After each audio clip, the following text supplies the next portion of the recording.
బంగారం ఎప్పుడూ ఒక ప్రత్యేకమైన స్థానం ఉన్న లోహం. కొందరు దీన్ని ఆభరణంగా చూస్తే మరికొందరు అత్యంత విలువైన పెట్టుబడిగా భావిస్తారు.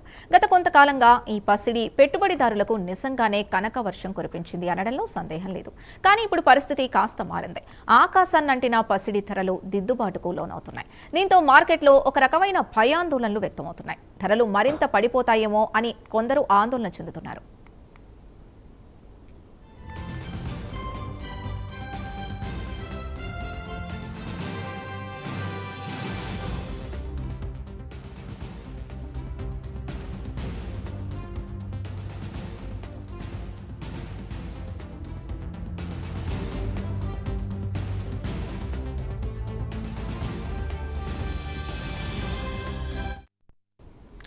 ఈ భయాల మధ్య చాలా మంది తమ వద్ద ఉన్న పాత బంగారాన్ని అమ్మి సొమ్ము చేసుకుంటున్నారు. ఇంకెందుకు ఆలస్యం, ధర ఇంకా తగ్గితే లాభాలు కోల్పోతామనే ఆలోచనతో ఈ నిర్ణయం తీసుకుంటున్నారు.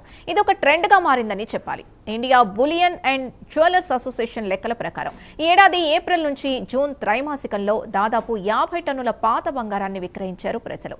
ఇది గత ఏడాదితో పోలిస్తే ఏకంగా 43% ఎక్కువ. గత ఏడాది కాలంలో అంతర్జాతీయ పరిణామాల కారణంగా బంగారం ధరలు విపరీతంగా పెరిగాయి. ఇప్పుడు ధరలు కాస్త తగ్గుముఖం పడుతుండటంతో లాభాల స్వీకరణకు దిగుతున్నారు. బులియన్ విశ్లేషకులు చెబుతున్న దాని ప్రకారం ధరలు ఇంతకు మించి పెరిగే అవకాశం లేదని అంచనా వేయడమే ఈ విక్రయాలకు ప్రధాన కారణం.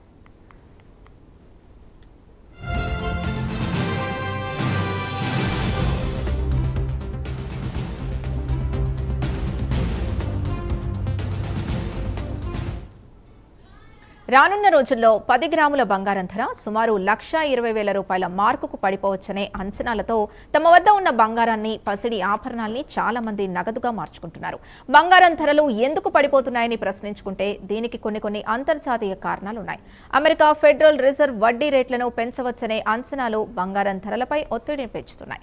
వడ్డీ రేట్లు పెరిగితే సాధారణంగా పసిడిపై పెట్టుబడులు తగ్గుతాయి. ఎందుకంటే ప్రజలు బంగారంలో పెట్టుబడి పెట్టడం కంటే అధిక వడ్డీ రేట్లు ఇచ్చే ఇతర సాధనాల్లో పెట్టుబడులు పెట్టడానికి ఇష్టపడతారు. దీనికి తోడు అంతర్జాతీయంగా కొన్ని భౌగోళిక రాజకీయ ఉద్రిక్తతలు కూడా పసిడి మార్కెట్ని ప్రభావితం చేస్తున్నాయి.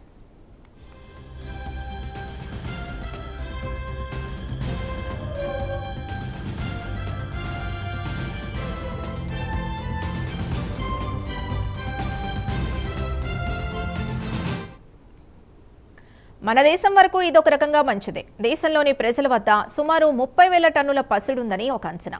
అయితే మనం ఇప్పటికీ పెద్ద ఎత్తున బంగారాన్ని దిగుమతి చేసుకుంటున్నాం. ఇలా పాత బంగారం మార్కెట్లోకి రావడం వల్ల మన దేశంలో పసిడి రీసైక్లింగ్ పరిశ్రమకు చాలా ప్రయోజనం చేకూరుతుంది. 2025లో సుమారు 125 నుంచి 150 టన్నుల పాత బంగారం మార్కెట్లోకి వచ్చింది. ప్రస్తుత ట్రెండ్ ఇలానే కొనసాగితే ఈ ఏడాది ఇది 200 నుంచి 250 టన్నులకు చేరుకోవచ్చని అంచనా వేస్తున్నారు. ఇదే జరిగితే ఆ మేర పసిడి దిగుమతుల బిల్లు తగ్గుతుంది. బంగారం కొనుగోళ్లను తగ్గించడానికి ప్రభుత్వం తీసుకుంటున్న చర్యలకు ఇదొక పెద్ద మద్దతవుతుంది.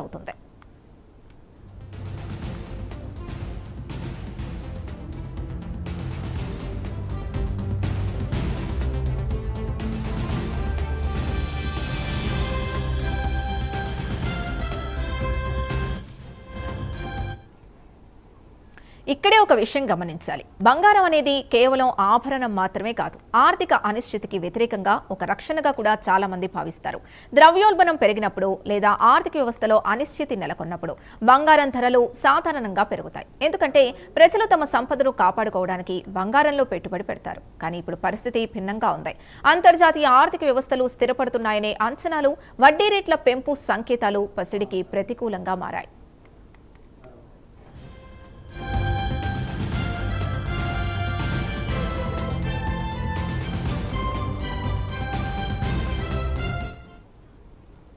పెట్టుబడిదారులు తమ పోర్ట్ఫోలియోలను విశ్లేషించుకుంటున్నారు. బంగారం ధరలు తగ్గుతున్నప్పుడు కొందరు కొనుగోలు చేయడానికి ఆసక్తి చూపిస్తే మరికొందరు మరింత పతనమవుతుందని భయపడి విక్రయాలకు దిగుతున్నారు. ఇది మార్కెట్లో సహజమైన పరిణామం.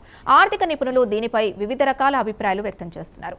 కొందరు దీన్ని తాత్కాలిక దిద్దుబాటుగా భావిస్తున్నారు. దీర్ఘకాలంలో బంగారం మళ్లీ పుంజుకుంటుందని అంచనా వేస్తున్నారు. మరికొందరు మాత్రం అమెరికా ఫెడరల్ రిజర్వ్ విధానాలు, అంతర్జాతీయ ఆర్థిక వృద్ధి అంచనాల్ని బట్టి బంగారం ధరలు మరింత ఒడిదుడుకులకు లోనవుతాయని హెచ్చరిస్తున్నారు.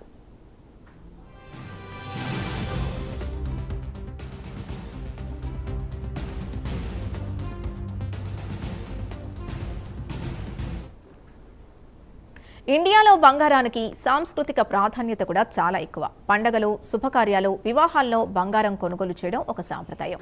ధరలు తగ్గుతున్నప్పుడు కొనుగోళ్లు పెరిగే అవకాశం ఉంది. కానీ పెట్టుబడిగా చూసేవారికి మాత్రం ప్రస్తుత ట్రెండ్ కాస్త ఆందోళన కలిగిస్తోంది. ఈ మార్పులు మన ఆర్థిక వ్యవస్థపై ఎలాంటి ప్రభావాన్ని చూపుతాయి? పసిడి దిగుమతులు తగ్గితే మన వాణిజ్య లోటు తగ్గుతుంది. ఇది దేశ ఆర్థిక స్థిరత్వానికి మంచి సంకేతం. మరోవైపు బంగారం రీసైక్లింగ్ పరిశ్రమకు ప్రోత్సాహం లభిస్తోంది. స్థానికంగా బంగారం శుద్ధి చేసే పరిశ్రమలకు అవకాశాలు లభిస్తాయి.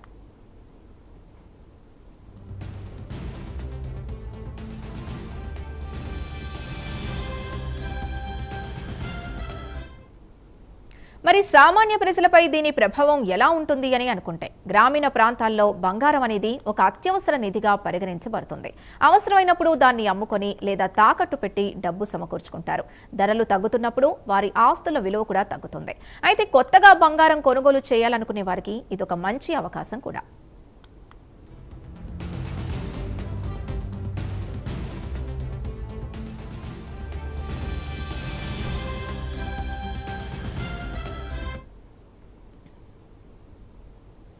ఇండియాలో బంగారం మార్కెట్ ఎప్పుడూ ఒక డైనమిక్ మార్కెట్. అంతర్జాతీయ పరిణామాలు, దేశీయ డిమాండ్, పండగల సీజన్ వంటి అనేక అంశాలు ధరల్ని ప్రభావితం చేస్తాయి.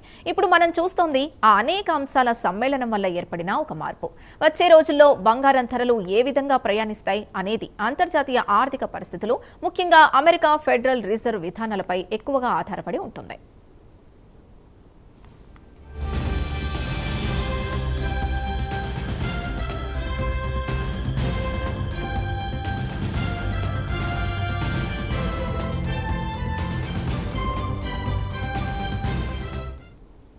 అంతేకాదు, మన దేశీయ మార్కెట్లో బంగారంపై ప్రభుత్వం విధించే సుంకాలు కూడా ధరల్ని ప్రభావితం చేస్తాయి. దిగుమతుల్ని తగ్గించడానికి ప్రభుత్వం కొన్నిసార్లు సుంకాలను పెంచుతుంది. ఇది అంతర్గత ధరల్ని పెంచుతుంది.